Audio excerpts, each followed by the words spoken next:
Merci beaucoup de nous retrouver sur Actu 221 salaamaaleykum nuyu ziar bége màggal nu ñu koy defee saa su ne si seen émission autour d'une table fas yéene waxtaanee culture fas yéene dugg ci politique économie société bàyyiwuñu dara lépp li nga xam ne rek yéen ñi nga xam ne yéenay doomi Sénégal wala sax doomi bitim réew dina leen intéressé dinañ ko waxtaanee waaye chaque émission rek dinañ dalal ay ndaanaan pour man nag képp ki nga xam ne sénégalais nga rek.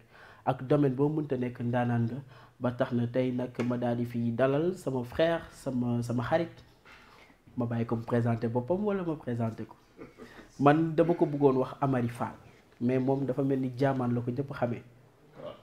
Amary ziar naa la. waaw mais maa ngi lay delloo ziar mon ami Mohamed. mbaa yaa ngi ci jàmm. sant yàlla am mbégte nekk tey fii si plateau bi di ko partager ak yow et le grand artiste. waaw mbégte bu dañ koy bokk di wax ne ni merci beaucoup présenté nga ko kooku c'est un grand artiste di wuyoo ci turu Malick Kobar Malick asalaamaaleykum. aleykum salaam Mohamed Waar maa ngi lay ziar di la nuyu di ziar sama grand bi aussi jaamaan di ko nuyu di nuyu internautes yi nga xam ne ñu ngi seetaan à travers Actu 221 di ziar ñëpp. alors merci beaucoup di ngeen leen di gis comme ni ma koy defee saa su ne rek ñaari nit daal di may sekk. À ma droite ñu fas yéene waxtaanee cinéma production réalisation acting à ma gauche ñu fas yéene waxtaanee note musicale do ré mi fa sol la si do li may wax nag xaw ma ci dara maa ngi yéen ci yam donc comme ni ñu ko waxee rek dañ fiy dajaloo rek ngir ñu daal ñuy gindi nit ñi nga xam ne ñooy amateurs yi seetaan te duñu xam alors je l'ai dit tantôt Amary Fall mais Amary yow sa tur bi dafa xaw a nduru turu buur yooyu nen de. waaw bon ci sama histoire. donc c'est vrai que jóge naa un petit famille boo xamante ni bokk na ci histoire au Sénégal donc de part et d'autre je pense que boo tuddee wax les Damel et autres forcément da nga ci fekk faale ni donc ma jóge un petit lignée ceddo boobu donc je pense que mu nekk ñoo xamante ni bokk nañ ci histoire au Sénégal li may faral di tooñee sama gars yi ñoom Youssou Camara naa leen boo leen may fitul lekk xam na lekk ceeb teg ataaya samay maama tax. waaw parce que ñun ay ñoom Amary Ngoone Sobel moo loolu sax moom a gën a inspiré ñoom dañ doon dégg ñoom dégg fu jógoog ñu mel ñooñu bu dee fàttewuñu un peu histoire au Sénégal muy mel ni daal laal nga ci bu baax a baax. laal naa si et d'ailleurs même c'est l'erreur que j'ai eu à commettre parce que bi may soog a commencer dans l'art notamment dans la musique parce que avant may ñi may xam te si côté audiovisuel ci côté cinéma ci musique laa démarré très jeune. donc nga xam ne boobu temps làqutu la di ko def et su ma gënoon xam boobu j'allais garder le nom Amary bi parce que après un jour je me rappelle quelqu'un m'a dit ce tour si boppam dafa am symbole ci histoire. c'est un nom commercial. surtout donc comme on dit et c'est l'occasion de dire tout encore une fois profiter pour jeunes talents yi les noms qu'ils utilisent pour seen carrière ñu ci bàyyi xel parce que c'est très important te identité mais surtout ti peut-être boo demee ba tollu benn niveau nga war a jaay sa image histoire bi nga xam ne background bi nga xamante ni dafay ànd ak tour bi lay accompagner c'est important. moo taxoon waa ji ne ma DJ Momo ma ne ko bul ma waxati DJ Momo Mouhamed laa tudd. mu ne ma mais ñiy liggéey ci télé yëpp DJ nañ leen di wax ma ne ko Mouhamed. bilaay doo ko tudd teg ci saaga. te Mouhamed nag xanaa di nga rus tur bi ba doo ko tudd teg ci lu bon. donc parfois bien choisir son nom def ci jouer. yow également Malick ñu commencé di la bàyyi xel à travers la musique. Malick également dafa bokk ci xale yooyu nga xam ni. dañoo mbapat ci musique rampe wala ndax dafa bokk ci ñooñu nga xam ni amuñu métier ñu ne nañ musique comme musique moo gën a yomb. bon question bu am importance parce que Malick Kobar dafa jàng ba am bagam. entre temps maa ngi doon defaale musique parce que musique dafa yàggoon nekk sama passion may jàng di ko defaale comme li olof di wax rek nee na musique du ëmb day xëy wasin et puis nul ne peut échapper à son destin. man j'aspirais à devenir cadre mais li yàlla bëgg ci jàmm bi kenn mënu ci dara donc musique choisir ma bàyyi lépp concentré wu ci nekkuñu jeunes yooyu nga xam ne dañoo xëy tëb dugg ci musique parce que ñun am nañu jaar-jaar parce que man maa ngi débuté musique depuis 2014 ma bàyyi ba 2020 may door a wane sama bopp donc temps boobu ma duré yëpp c'était pour apprendre la musique xam yan bagage ñoo nekk ci musique mën a maîtriser sa talent ba une fois soo génnee rek sénégalais mën a reconnaître que kii kat rampe na. mais yow 2014 suñ ko dindee say âge dara desu si. waaw dara desu si maanaam ba ngay dugg ci musique xale bu ndaw nga. waaw xale laa mais lan moo la gën a inspiré. bon sama papa Youssou Ndour. moo ma gën a inspiré parce que dama nekk xale 7 ans 8 ans 9 ans sama papa daan déglu Youssou Ndour tout le temps jamono yooyu ay magnétophone moo amoon sama papa ay cassette la daan jënd di déglu ay Youssou Ndour Omar Pène donc mais li mu daan ëpp li muy daan déglu Youssou Ndour la ndax moom Youssou Ndour moo nekkoon waykatam. donc man à bas âge ma am amour di déglu Youssou Ndour bëgg way yu muy way ak message yi nga xam ne da koy véhiculer ba ma màggalee ci loolu mën naa wax ni sax man sama parcours musical yëpp ci li mu daan tàggatoo lu ci ëpp Youssou Ndour la ay sonam laay déglu di tàggatu ci moom ay technique vocale am laay utiliser souvent ba tax na parfois sax su ma wayee ñu ne yow da ngeen niróo Youssou Ndour ni ngeen wayee parce que moom moo ma inspiré. moom moo la inspiré moo ma gën a jox motivation. ba ma gëm ni kat artiste mën nga cee génn soo ko tegee ci yoon. mais am nga sa identité boo xam ni. ku dégg son. wala mu dégg mélodie. wala mu gis image de ne kii Malick la. kii Malick Kobar la loolu ban identité la. loolu identité la bi nga xam ne loolu sa touche musicale la déjà man sama timbre vocal fi nga xam ne man fa laay woyee c'est un peu rare actuellement démb maa ngi nekk benn émission rajo ñu ma koy posé ne peut-être dañoo gis jeunes yi actuellement ñoom fi ñuy woyee yow da ngay woy mbalax mais ba tey gis nañu ni yow ak ñoom nduroo woo leen foo leen woyee loolu nag il a fallu du temps pour ñu am ko parce que man je fais de l'acoustique mooy sama base musicale te acoustique bu nekkee sa base musicale boo ci góorgóorloo tuuti concentré wu ci di nga am sa touche personnelle donc nag loolu ñu yàggoon ci concentré wu di ko liggéey ba tey yàlla tey nag waxtaan bi dafay mel ni mën naa ko woowe élève buy wax maître am di ko suivre moom ñu ngi ko xam ci milieu cinéma mais nee naa wax tey da ngay nekk jury parce que man métier musique xaw ma ci dara donc yow yaay wax moom mooy expert bi léegi yow da ngay téye sa guitare en attendant ma waxtaan ak moom su ma ñëwaatee nga defal benn cover Youssou Ndour son bu la neex alors le grand Synopsis Group doon li nga xam ne yow yaa ko taxawal parce que ni ma koy waxee ñu bari ñu ngi koy gis ci cinéma en tant que acteur dinañ waxtaan ci acting bi mais Synopsis Group nekk benn maison de communication ngay dox lu jëm ci wàllum production ak yu mel noonu déjà production au Sénégal c'est saturé tout le monde s'autoproclame producteur ñu ngi woote ci ay casting ay projets yu dul egg déjà soo doon wax c'est quoi le rôle du producteur de cinéma c'est quoi? Le rôle du producteur d'abord, c'est créer des contenus. Un producteur a pour vocation de créer des contenus. Donc création de contenu bi nag dafa bëri ay normes bëri ay codes yu ko régir parce que bëri na tey boo xoolee tey y a la télé. Donc aujourd'hui on a beaucoup de téléfilms, de feuilletons, et cetera yoo xamante ni ñoo ngi koy def muy nekk à la télé. Il y a le cinéma. Donc nga xamante ni mooy li nga xam ne nga koy def muy dem ci salle léegi aussi mu nekk ci plateforme mobile parce qu'on a le streaming on a pas mal d'applications yi loo xamante ni daf ñuy permettre aujourd'hui cinéma bi amaat beneen audience ak beneen plateforme de diffusion tu vois mais je pense li gën a am solo mooy aujourd'hui d'abord faire la part des choses comme je le dis souvent c'est quoi l'audiovisuel c'est quoi le cinéma parce que aujourd'hui ku jóg ne producteur là comme ni nga ko waxee ku jóg ne damay def cinéma ku jóg damay def audiovisuel alors que xëy na yow la ngay def de audiovisuel wala la ngay def de cinéma déjà c'est un problème à régler et que nit ñi xam ko beneen bi mooy aussi ñun ñuy def contenu yi am na public bu koy boo xam ne mooy recevoir contenu ñuy def mu important aujourd'hui ñu am benn message d'éducation à ce public pour ñu xam lan mooy image ak lan mooy code image je reprends souvent les propos de mon cher ami notre cher ami Thierno Diagne Ba buy wax naan on doit éduquer le public à l'image et c'est vrai tey lu bëri di am réero ba ti yenn organisation yenn production yu daw ñuy wax parce que public bi éduqué wuñu leen ci image ñun dañ jékki-jékki télévision ñëw ñuy seetaan chaîne privée yi jékki-jékki ubbi ñuy seetaan téléphone internet bi ñëw mais public bi éduqué wuñu leen pour ñu xam lan parents bi xam ne ok sama doom lii war ko seetaan lii war na ko xool telle heure warul def lii producteur bi xam ne ok lii war naa ko def pour la télé lii su ma ko defee bu àggee fay na fi nekkatul pour la télé c'est pour des salles wala pour des plateformes yoo xam ne c'est payant nga xam ne ku fa dugg di fa fay sa xaalis di ko seetaan tu es garant donc amul yow sa responsabilité bopp lay nekk donc bëri na loolu yëpp loo xam ne daf si nekk donc mu nekk métier bu difficile aussi parce que écosystème bi ñu nekk au Sénégal d'abord l'État dafa war a régir le domaine de la production pour ñu xam un peu am ay textes et des lois yoo xam ne daf koy régir parce que aujourd'hui ce sont des entreprises nous payons des impôts dañuy créer des emplois dañuy liggéey di participer ci culture ak lu rayonner Sénégal je prends exemple aujourd'hui quand tu prends Barodi mais ces productions font le tour du monde quand tu prends Yvonne Prod pareil quand tu prends Leuz Média pareil ak ñeneen donc ñoo ngi jaay image du Sénégal mais il faut mu am lu ko régir. mais yow li nga comprendre di Malick parce que moom soo gisee wax na fi ay aspects yoo xam ne c'est très technique. producteur day xam lii. day jaar lii day mën lii. mais léegi soo xoolee aspect production déjà ñuy def clin d'œil ak waa Marodi ak yeneen maison de production yi. ñu ngi jaay suñu réew à travers seeni produits. mais production wu léegi ñu ci bari. investissement nañ ko jàppee certes sax à la base da ngay dugal sa xaalis pour amaat. mais pour la plupart ñoom xooluñu scénario bu baax. xooluñu décor bu baax xooluñu réalisation bu baax nañ dugal xaalis indiwaat te ci loolu xale yu bari ñoo ciy nekk victime. c'est important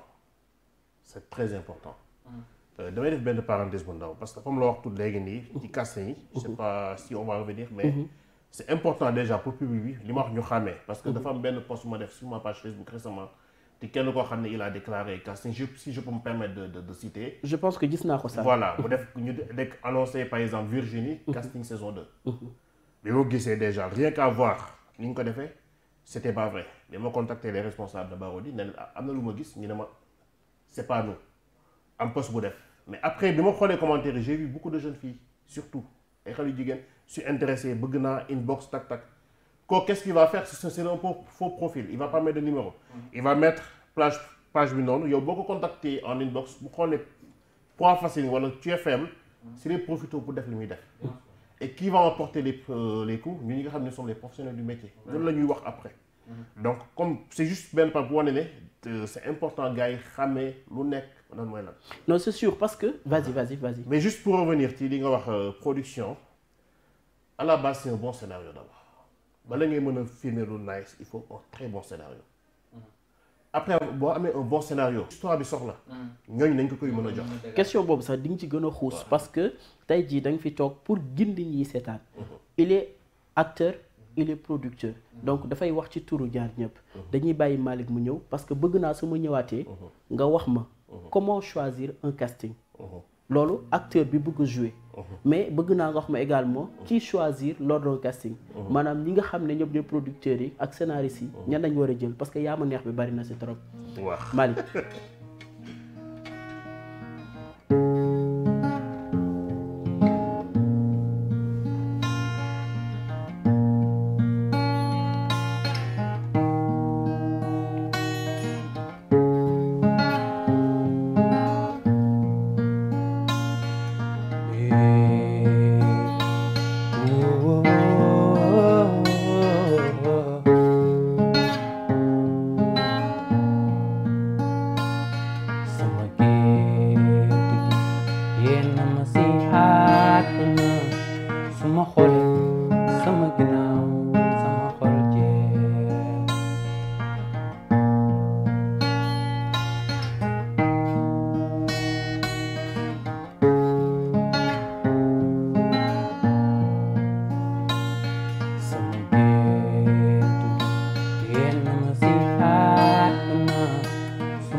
jaarale ko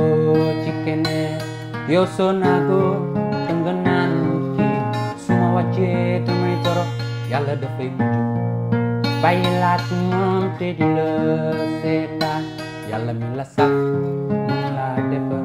bàyyi laat jooju waar yoo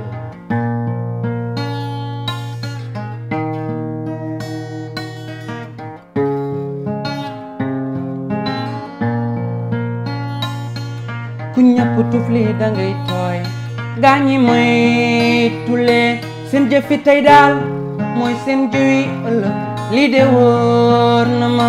sama gént gi ma yéena ma si àdduna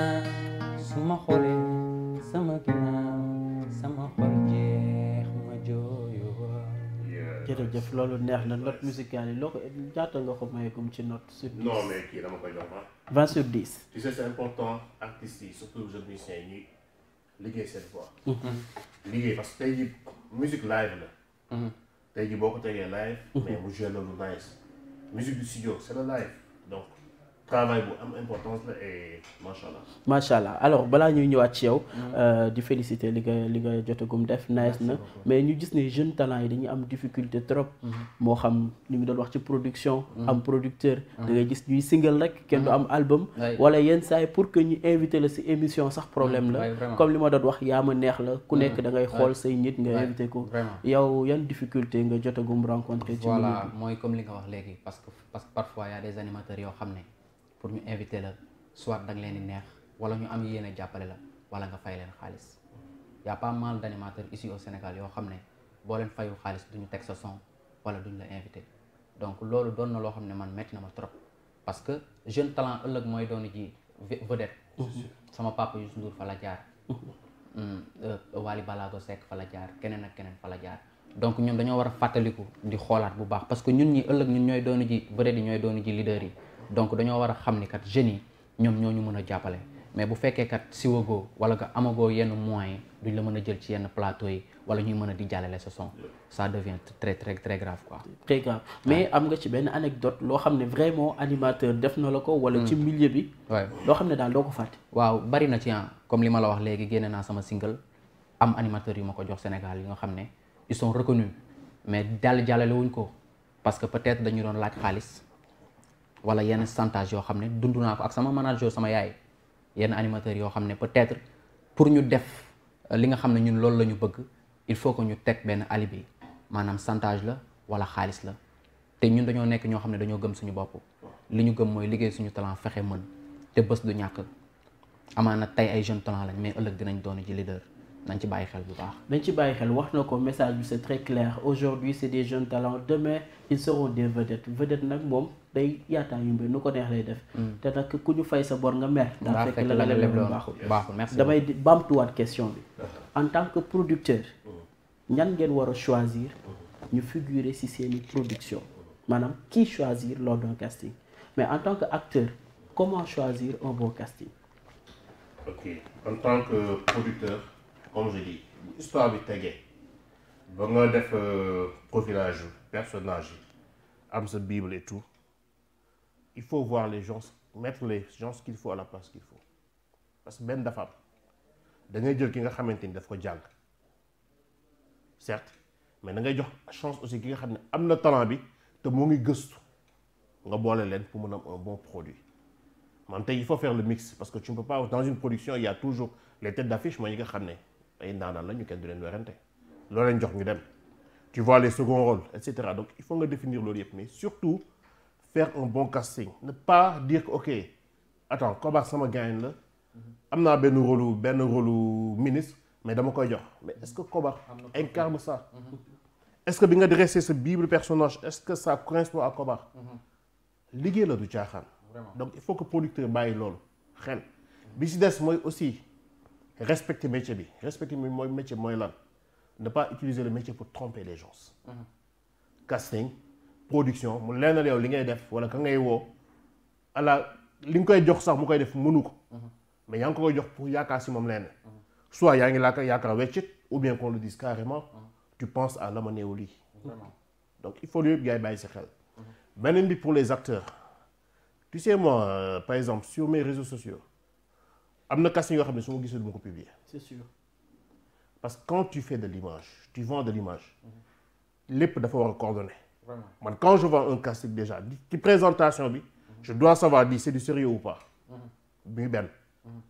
parce que un casting professionnel yëpp boo ko jëlee à l'intérieur bu la ko joxee rien que à l'image tu sens déjà qu'il y a le côté professionnel. ci affiche bi d'abord. après tu vois comme référencement ou maison de production bi. ok est-ce que jot na def dara est-ce que jot na réaliser est-ce que nii est-ce que ne de nga xool loolu yëpp bu tegee sur table wala est-ce que c'est un projet tu demandes parce que fii c'est un monde boo xamante ni tout le monde se connaît tu fais le nga xool ba seetu loolu yëpp et tu te présentes au casting li nga xam ne yow fi ngay dem mu nga fa am yaakaar et aussi boo defee casting tamit ne pas dire que def naa casting dañ may jël par force tu fais des castings mais bu nekkee casting yu baax jëluñu la xëy na sa CV wala sa image moo ngi foofu déjà ci base de données boobu. wala parfois ça sa profil bu correspondre ak scénario. voilà wala mais mën na correspondre ak beneen scénario. mën na correspondre ak beneen boîte bu soxla kat di woote ñu ne ko profil bi nga soxla am naa ko jëlal kii loolu def ci am donc dafa demander patience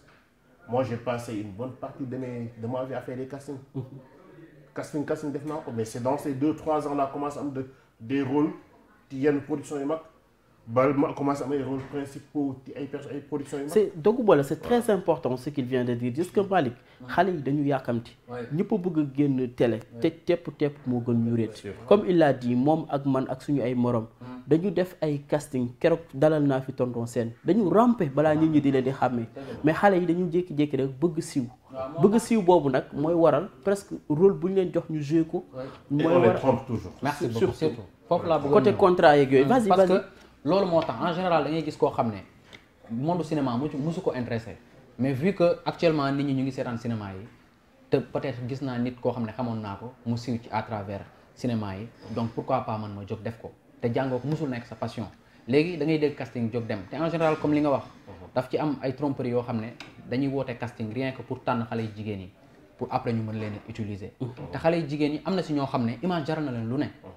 même pas xaalis bi mais siiw rek sama yaay da koy wax tout le temps ci émission yi mais dañ ko war a bàyyi xel dañu war a bàyyi xel ñi nga xam ne dañuy woote casting rien que pour tromper xale yu jigéen ñi xale yu jigéen ñi aussi ñoom tam war nañ amaat conscience boo xam ne image jarul dara boo waree siiw boo même boo tëddee sa kaw lal di nga siiw te li ci YouTube bi nekkul lu ko fa dugal moo ko fa génn de mais c'est ça lu xas a dugg jeex na dootul génnaat donc nañ ci bàyyiwaat xel xam ni ëllëg da ngay dooni kilifa muy góor di jigéen loolu sax day tax ma def benn transition toujours ñu rester ak Amary fan yi tamit gis nañu production Sénégal dañu osé trop c'est vrai on fait du cinéma c'est pas l'acteur qui parle le présentateur on fait du cinéma ñun dañu am envie am ay Oscar mais nag dañoo am culture te léegi soo remarqué série yi bari na saaga man surtout saaga bi man waxuma ci yenn actes yi ñuy def yi parce que comme on dit li ñuy wane mooy li am ci dëkk bi ñu nangu ko ñu bañ ko nangu ne soyons pas des hypocrites li ñuy jouer muy infidèle ak série bu munta doon looloo am mais saaga yi nag ëpp na trop ça rejoint ni ma la waxoon sànq man la dañu am 2 problèmes d'abord famille bëri boo duggee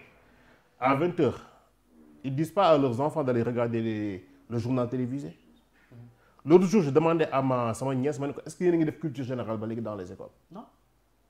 à 20h ce sont les novelas qu'on regarde mais novelas yi ñuy wane foofu noonu ce qu'on montre c'est plus grave mais ñoom ñi ko def au Brésil et autres c'est parce que seen public ni muy màggee ak évolution seen public permettre na par exemple ñoom ñu mën a wax sexe au bas âge parce que ñoom à l'âge de 12 ans peut-être wala 11 ans on commence à te parler de sexe ils peuvent se permettre de faire ce film-là pour seen public est-ce que c'est adapté ak suñu public et après on laisse passer cela ça veut dire que manque d'éducation image boobu am na et quand nos producteurs font des productions critiques commencent am certes ñun war nañoo xool li ñuy def contenu mais il faut que aussi ku nekk xool lan moo si wàllam surtout les parents ak ñi nga xam ne ñoo ko seq beneen bi par exemple comme je disais tey jii je prends benn production par exemple Infidèles et de passage may saluer Yvonne Prot et tous mes gars là-bas ma leen di ziar parce que ils font du très bon boulot aussi mais par exemple pour le citer da nga ko wax xëy na am na ay scènes yu ñuy wax ak yooyu mais ils ont dañu choisir benn tranche d'âge ne bii moo ko dul seetaan choisir benn tranche horaire bu ñu koy diffuser donc aussi loolu tamit il faut pas que ñu kii parce que respecté nañu ay codes yoo xamante ni ça régit la télé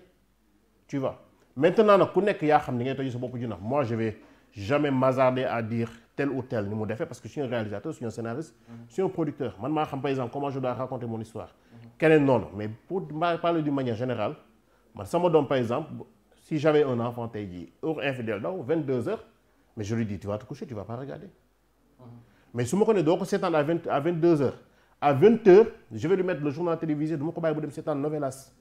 il faut qu'on se dise la vérité il faut qu'on ça c'est très important il faut pas qu'on soit hypocrite en fait. mais loolu aussi ça ne suffit pas parce que xale yi léegi déjà da ngay gis ko am 12 ans am smartphone. ça connexion YouTube te série xale yi même bu ñu ko seetaan ci télé yi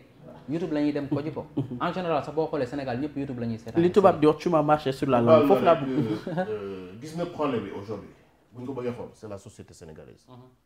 et bu ñu waxee société sénégalaise ce sont les parents d'abord. il faut que parents yi delluwaat ci éducation de base. surtout benn c'est très important. man bi ma nekkee xale par exemple Marimar mais xam nga ne Marimar tey jii nii peut-être je suis dans la trentaine Marimar RDV laa koy soog a je pense di seetaanaat pour xam lan mooy Marimar. bi muy daw ma nekk xale dama doon nëbbutu di xool. bu sama maam bi ma yar di ñëw ma daw. ça veut dire que je ne connaissais pas toutes ces histoires de novelas je doon ndaw même boobu benn télé fi amoon du ma ko doon xool parce que je n'avais droit que xool journal ak loo xam ne c'est adéquat ak man sama éducation. dessin animé. mais jaamaan mu ngi nax boppam xam nga lu tax parce que jamono ji ñu toll parents yi ay parents 4.0 nañ taluñu seen i doom dañuy xëy suba ba ngoon nekk ci marché bi mais aussi bëgg joindre seen i doom daal di leen di utal ay smartphone comme ni nga waxee xale bu nekk ca la muy nekk ku ci nekk ci biir néegam mënoo ko xam donc li nga wax mooy delluwaat ci éducation de base xamal leen comme lii moo nekk sur le marché il faut s'adapter mais dañ leen teel a xamal lii mooy lii te lu ci nekk lan mooy conséquence am pour man c'est ça et nous les producteurs ñu revenir aussi di xool ci suñu culture ci luy jàngale ci loo xam ne dafay éduquer ñu koy def di ko jox contenu yi parce que tamit ñoom bu ñu amul contenu bu ñu seetaan ils sont obligés d'aller voir ailleurs donc il faut que ñun tamit ñu nekk ci métier bi il faut qu'on pense même pas des dessins animés mais à créer des contenus qui parlent lu contenu yoo xam ne suñu culture la suñu ay cosaan suñu ay éducation suñu ay valeurs ñu mettre ko en avant mais aussi ñiy accompagner parce que quand je suis une boîte de production may def produit sponsor moo tax may wax mais tey bu fekkee man su ma defee programme buy yeete def ci xaalis sponsor bi il préfère mettre l'argent ailleurs que jàppale programme boobu tamit c'est un problème parce que problème bi foofu xam nga lan la exactement dogguma la mooy Sénégal actuellement ci fi ñu toll ak développement technologie bi am na yenn thèmes yi nga xam ne wala yenn scénario yi boo ko bindee ba tourné ko ñi koy seetaan du bari parce que duñ ci gis seen bopp surtout la jeunesse te boo xoolee actuellement tranche d'âge bi entre 25 ans ba 35 ans ñoom ñooy suivre télénovelas yi wala 18 ans ba 35 ans te ñooñu buñ boo seetee li leen intéressé wala li ñuy bëgg a dund kase la ñuy suivre mais tey boo fi bindee benn scénario boo xam ne day fàttali suñu cosaan wala suñu baaxi maam yi tradition yeeg éducation bi ñu daan dundee nga teg ko tey doo am ñu koy seetaan tey am naa débat au niveau da nga ciy wéetaan am naa débat voilà mais xoolal ñu ngi ma ko illustrer léegi sax sur l'écran Happy Birthday c'est son nouveau single Waaye di Love la génne woon daal di toj dëkk bi wax dëgg fa yàlla di def clin d'œil Alimatu Coppet moom également waaw vraiment bàyyi ñu waxtaanee Happy Birthday waaw may jaale waale Alimatu Coppet non parce que yaayam dafa gaañu semaine yële ci ginnaaw depuis Tamba ma koy wax sigil ndigaale yàlla na yàlla xaare àjjana yaayam ci àjjana yi gën a kawe ñu koy masaw moom Alimatu Coppet di présentatrice fële ci TFM donc di jaale sa yaay waaw comme ni ma ko waxee léegi rek ñu daal di gis ne ni nga def Happy Birthday lu waral Happy Birthday waaw Happy Birthday comme li ñuy wax li ñu doon waxtaan léegi rek xam nga Sénégal boo bëggee avancer ci peu importe dans le domaine où tu es il faut xool li nga xam ne moom la nit ñi si li ñu intéressé wu wala ci jamono ji ni muy doxee te actuellement anniversaire dafa nekk tendance jeunes yi mères yi ak paa yi ñëppay anniversaire ñu gis ni kat peut-être bu ñu génnee son anniversaire bind boo xam ne peut-être dina toucher trace d'âge yëpp def clip bu fun dina mën a jàll donc bi ma ci waxtaanee ak suma producteur Mezzo Diatta parce que actuellement ci labelam laa nekk Juwaatu Studio voilà merci beaucoup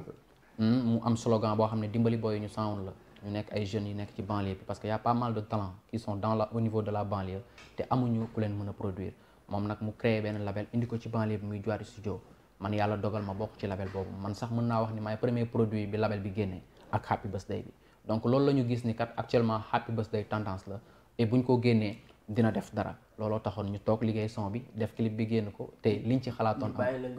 am nañ ko ci waa pourquoi pas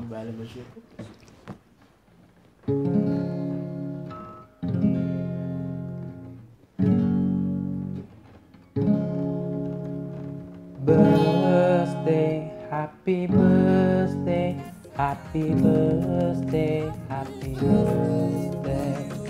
birthday. Bés bu dellu si la birthday, si la birthday. Noonu la ñuy fêté birthday ak do ré mi fa sol la. Joyeux anniversaire à toi. Joyeux anniversaire, happy birthday to you. Joyeux anniversaire, ku ay wal sa moom tey la sa bés bi ma fas yéene laa jiin bàkk la jóobe la ndaxte doomu gar mi nga yow danga war a happy teg si joyeux bés bi sa bés la àndal ak sañse tey waroo stressé sa gâteau nga soufflé Malick di la wayal ko bari yow rek lay wayal tey jile happy birthday to you. Merci beaucoup. Nous sommes profitons de souhaiter happy birthday à tous les natifs de ce jour par cette très belle voix et ces très belles sonorités de Malick Kobar. Alors promotion bi nu muy demee ak Covid bi. waaw c'est très dur hein, parce que daaw aussi noonu la demee woon yàlla dogal ma génne single mu dem ci télé yi ñu kale suñu émission war ko def mbas mi ñëw mbas lépp ñu mujj gëm yàlla yow mu xam nga li ma waaw mais fa nga daanelee moo neex gëm yàlla. waaw gëm yàlla parce que loolu la ah comme li tubaab di wax rek l'homme propose mais c'est Dieu qui dispose donc ñun dañoo gëm yàlla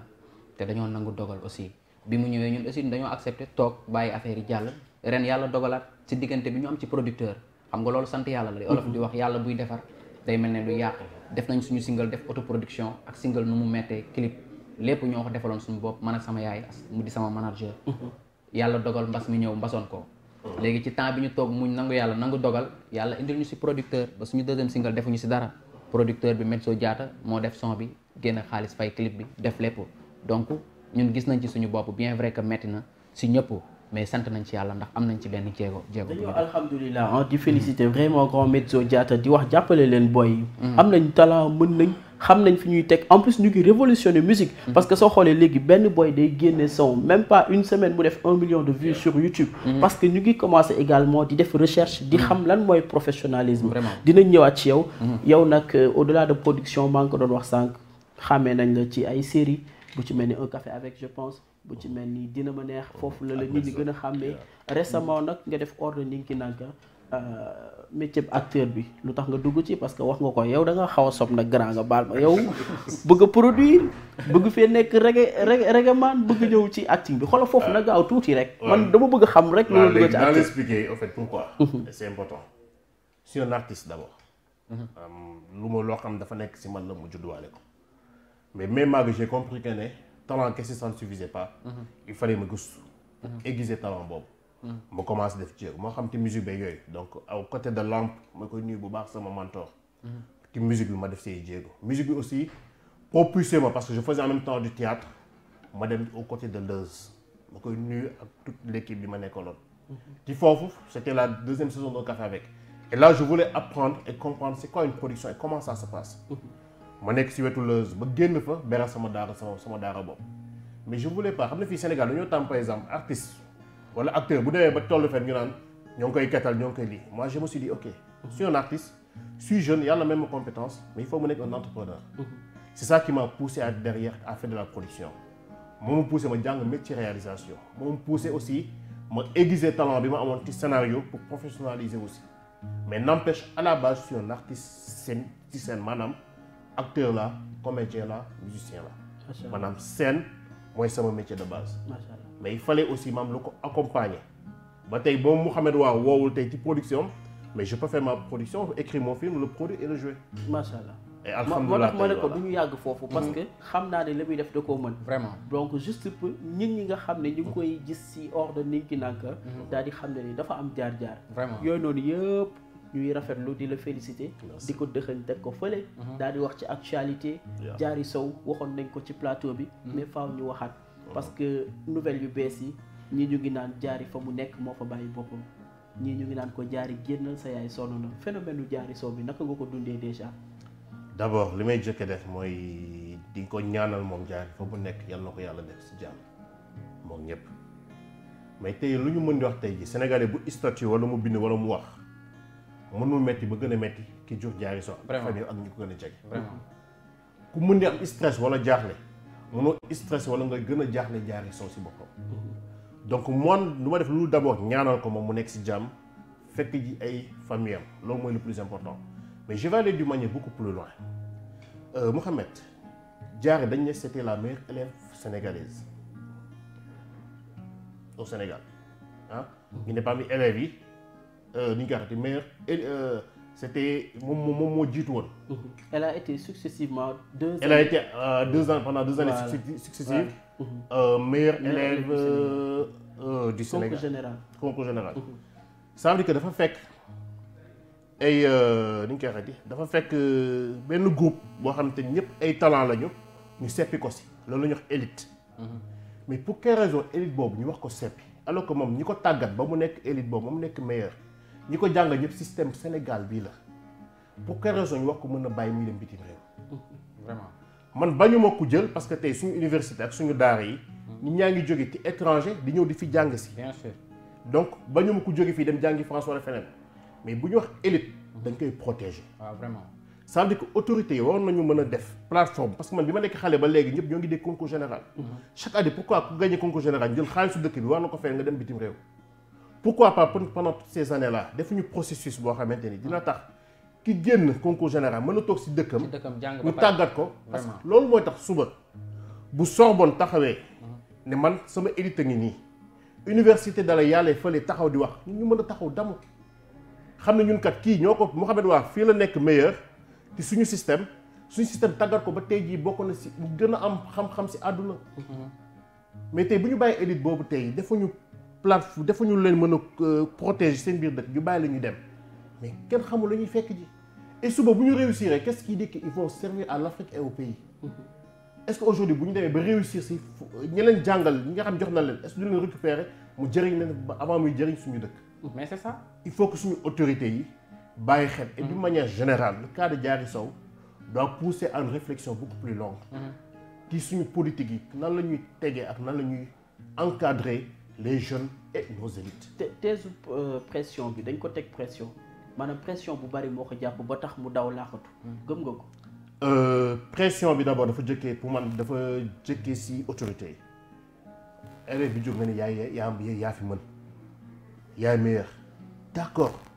mais après il faut pas politiser les choses Sénégal li ko yàq mooy lu ñuy def dañ koy politiser ba après nit ki li ñuy wax sac ak ngor moo ñu rey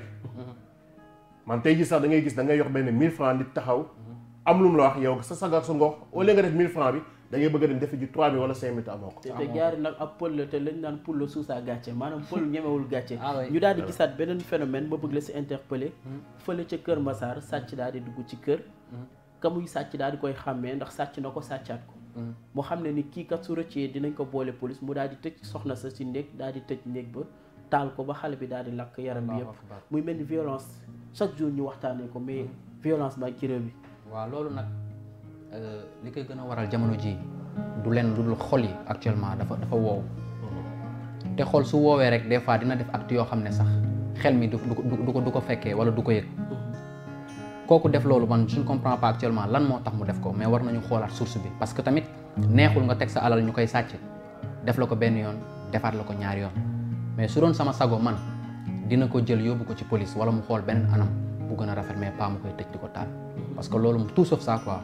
waaw jëf ju ñaaw la vraiment man moom rafetlu. non mais je pense que non je pense qu'il a mal compris la question. ki sàcc moo taal sàcc bi. waaw moo taal borom kër gi. moo taal xale bi bu ko xàmmee. xale bi xàmmee ko ne ko dañ ma jóg xàmmee naa la mu jóg taal mu taal ko. maanaam sàcc bi moom moo ñëwoon pour sàcc si mais jotul am lu mu sàcc waaye lakk na ko doomu mais xanaa foofu kenn nekk foofu. waaw elle pouvait pas se défendre rek. xam nga jigéen la mais sàcc bi après teg nañ ko loxo. bon pour le jusqu'au dernier nouvelle peut-être waa rédaction daal di ma ci jàppale tuuti mais xamaguma actuellement. loolu de doy na waar moom wax dëgg yàlla parce que xajul suñu dëkk bi ñun Sénégal lañ te mën nañu wax ni bien vrai que nee nañ Sénégal pays laïque la wala pays religieux la. mais boo xoolee musulman yee fi ëpp. donc à chaque fois rek nañu xoolaat jikko yi bu baax a baax parce que am na solo actuellement li ñuy gis ci Sénégal ñun jeunes yi mënuñu ci sax prononcé wu. parce que dafa doy waar dafa jéggi dayoo.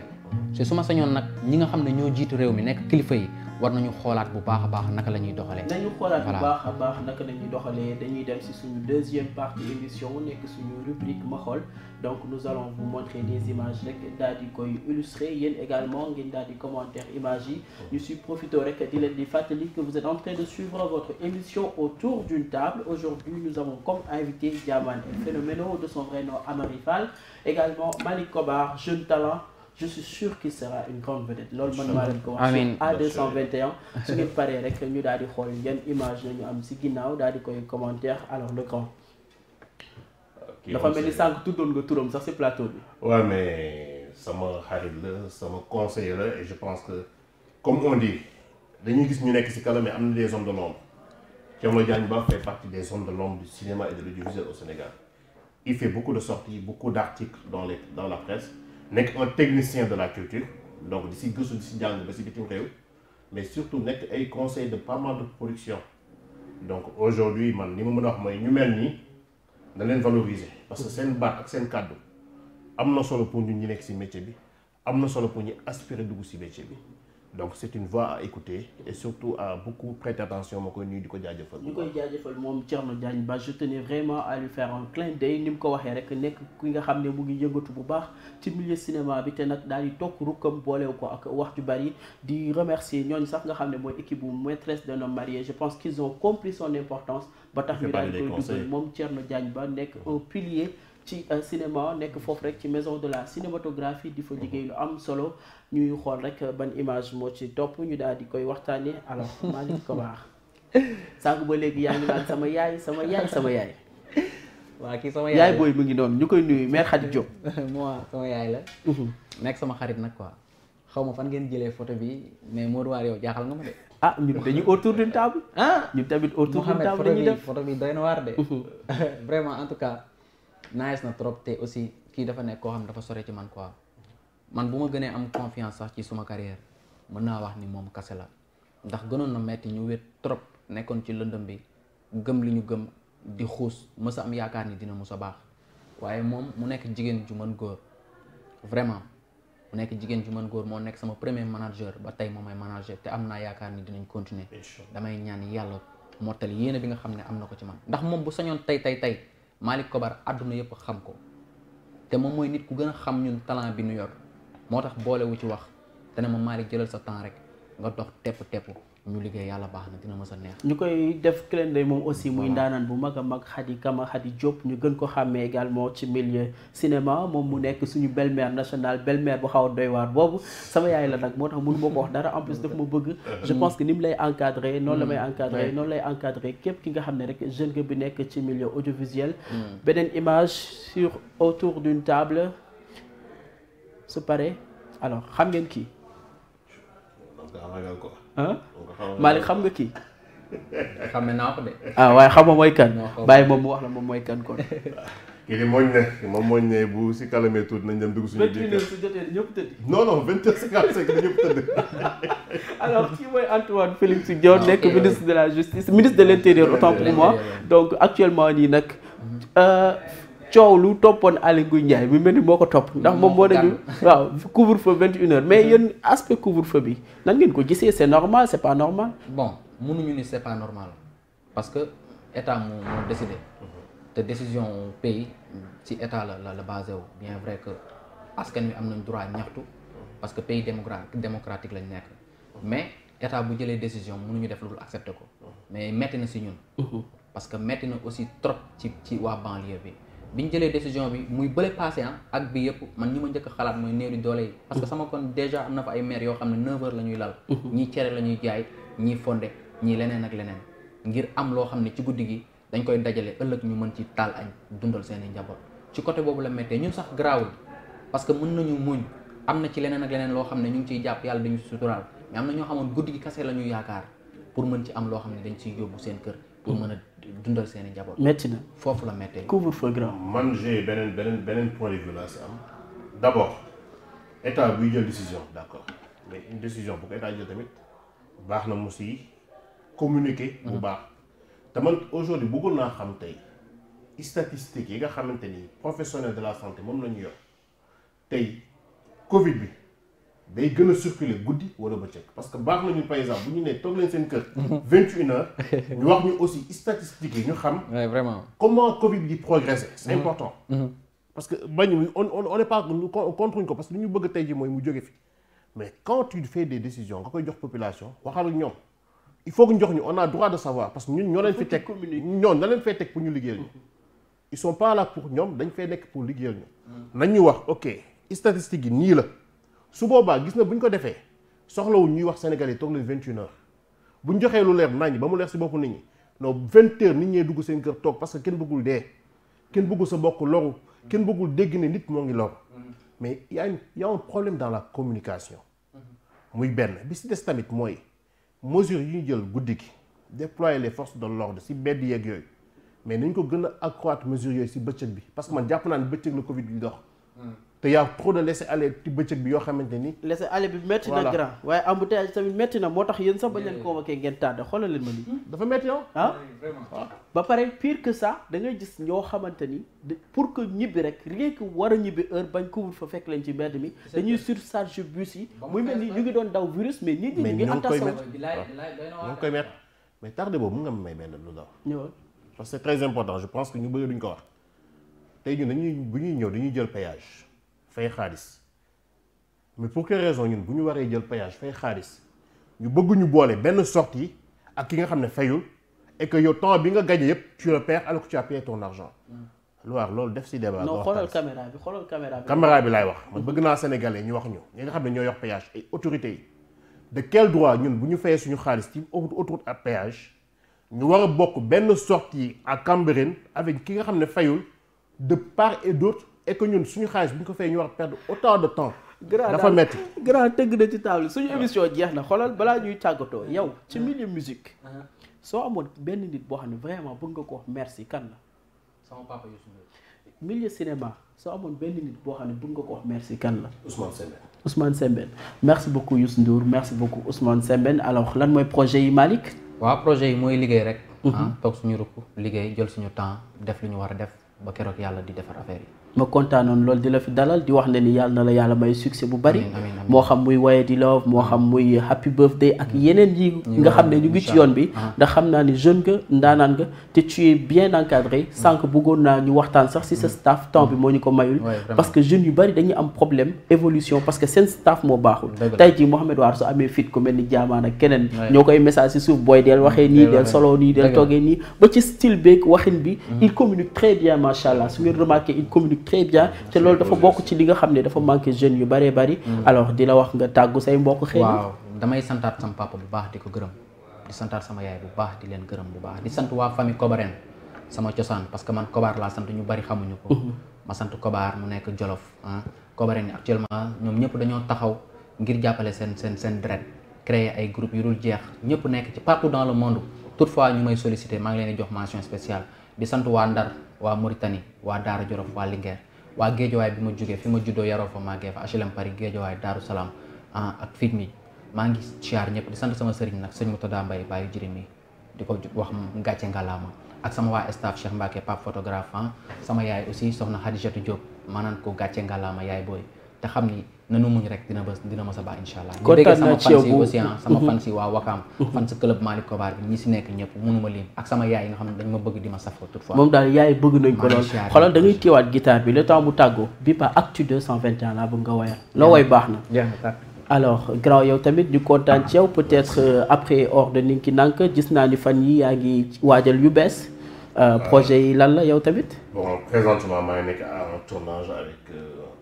grand réalisateur sénégalais si benn projet bu waay ñëw boo xamante ni tamit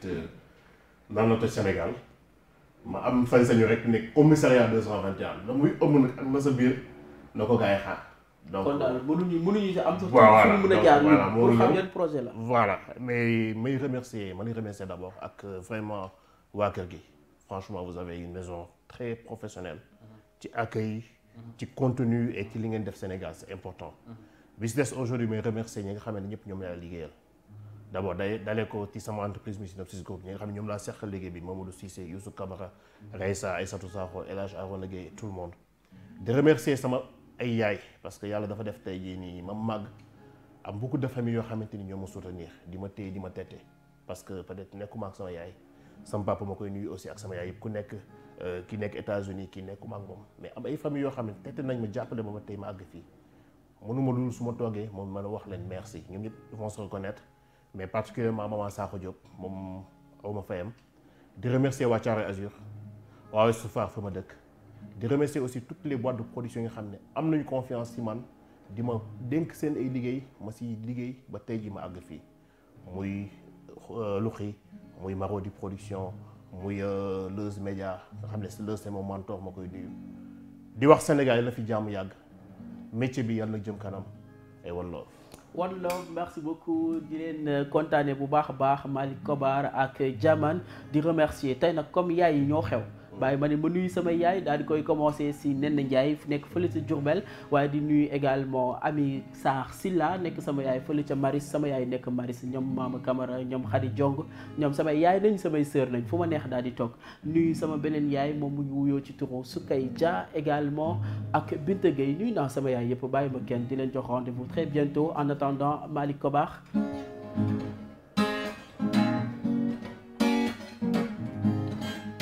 Gacingalama Mohamed War Gacingalama Mohamed War Gacingalama Mohamed War Gacingalama Actu 221 fii la xewee fii la lépp di leere soo fi ñëwee sa xol day féexee fii la lépp xewee fii la lépp di leere Actu 221 man daal nawloo naa leen xibaar yu wete woo soo fi ñëwee nañu la laaj question yu am important gàcce nga laama Mohamed Waare gàcce nga laama xale bi Waare gàcce nga laama gàcce nga laama Mohamed Waare jamanda siyaare naa la nawloo naa la gàcce nga laama 221 Actu 221 221 Actu 221